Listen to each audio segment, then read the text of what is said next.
Does a thick slab of lead do a good job at stopping low-level radiation? The results are actually pretty darn surprising. So let's first see how good lead does at stopping normal background radiation. As you probably recall from a previous video, this specific detector probably averages around 6,000, maybe 6,200 counts per minute normal background radiation. So let's go ahead and do a quick background radiation test using this detector and the Nucleus Model 500 scaler. We'll go ahead and speed the video up.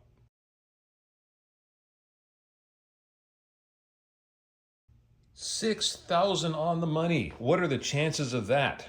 That's actually pretty cool. All right, so that comes out to, using a 1-minute time count, as we just saw, to 100 counts per second. All right, so what we've got over here, a lot of people will recognize this. This is a classic lead castle or a lead containment system to stop or at least minimize the most amount of background radiation for the purposes of gamma spectroscopy. It comprises of a pretty heavy-duty stack of 2-inch thick lead bricks. So you can see right here, get that, there you go, kind of shows the 2 inches. That is a lot of lead shielding background radiation. So what we're gonna do is we're gonna go ahead and put the same detector inside, oops, sorry for hitting the camera, in the lead castle. And we're gonna go ahead and cover this up with more lead.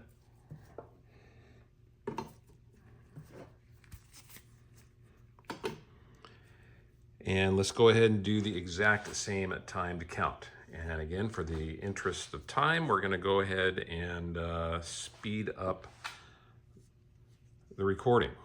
Let me go ahead and reset this first. All right.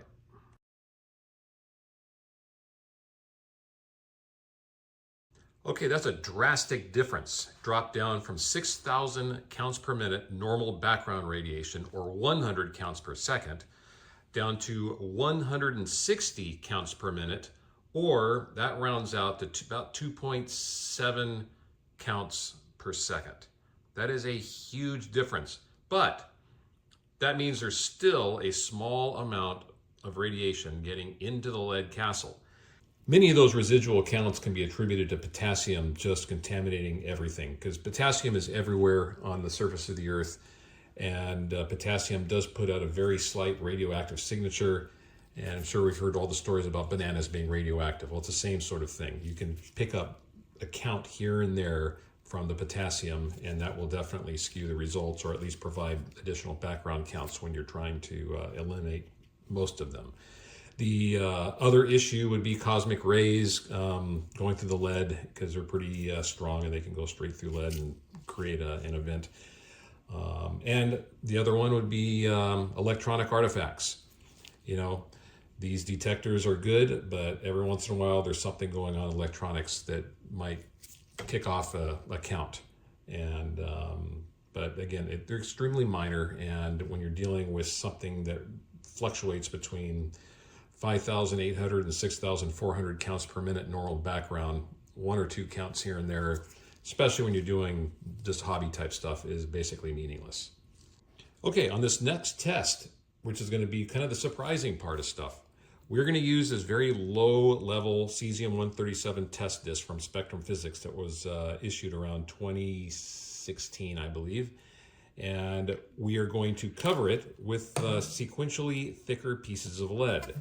And what we've got here are 2 1/4-inch thick slabs of lead plate. Then we've got 3 3/4-inch thick pieces of lead. And obviously we've got the lead castle over here on the right, which we're going to use as our final test. So let's go ahead and get started.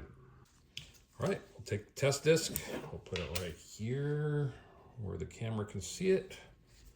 We'll center the first lead plate over the top, hit the count button.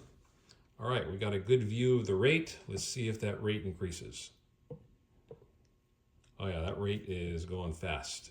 All right, so let's go ahead and take this off. And we'll hit stop, reset, and let's go ahead and add another plate. So now we're up to a 1/2 inch thick of lead. So let's go ahead and hit the count button. Let's look for an increase in the count rate again. And yes, we do. We've got a significant increase, very noticeable, yet not as fast as before. So we do have the additional 1/4 inch thick of lead blocking the low level source.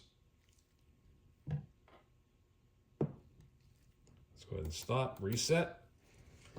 And let's go ahead and add 3/4 inches of additional lead on top of that.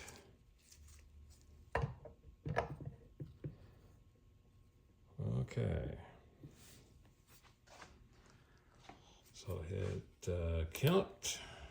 Let's see if we see an increase. Yeah, there is a noticeable increase still.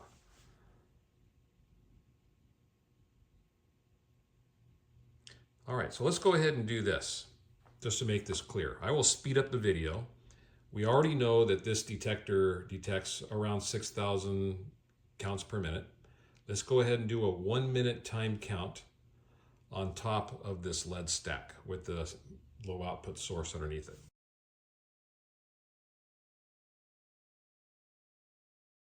Okay, so that final count was 17,794 compared to the normal background radiation that we had, which was 6,000 counts per minute, which roughly means a difference of 11,794 counts more than normal background. So that's a lot of gammas still getting through a full 1.25 inches of lead. All right, well, let's up the ante a little bit. Let's go ahead and transition from this 1.25 inches to a solid 2-inch thick lead brick. All right, go ahead and set that there. Now I gotta be careful. I don't want to destroy my source. This thing is extremely heavy. All right, we'll put that like that. Okay. Let's go ahead and we'll actually just do another time count on this. So we'll go ahead and reset that. And let's go ahead and set that right there. And let's go ahead and speed up the camera for another 1-minute time count.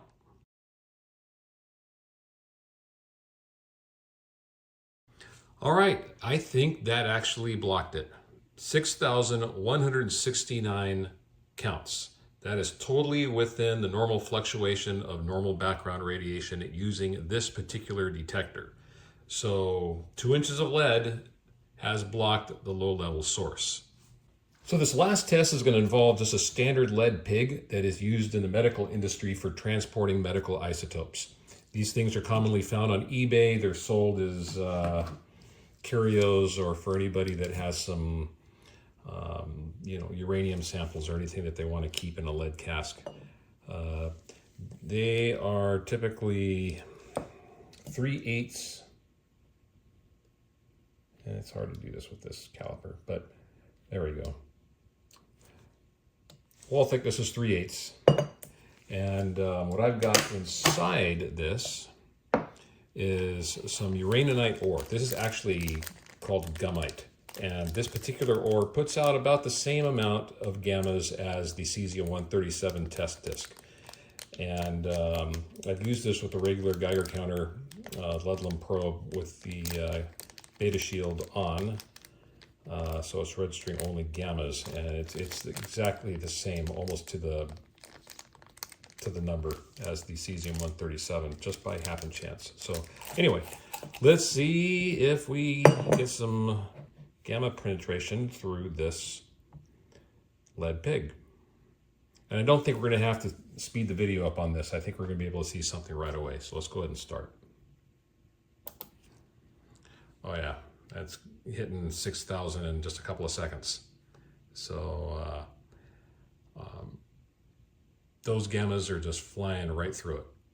So this video is not to imply that lead is useless. It just basically points out that if you want to have effective 100% or close to 100% effective lead shielding, you're just going to have to ramp it up. You're going to have to go way thicker than you might think. It's just a misperception out there that a small little thin piece of lead is going to stop radioactive material emissions, and it just isn't. You're still going to get a gamma signature on the outside of the lead. So with that being said, that concludes the video. So if you found this content interesting and you'd like to see more, please consider subscribing. We've always got a bunch of stuff along the way. So I'll see you on the next one.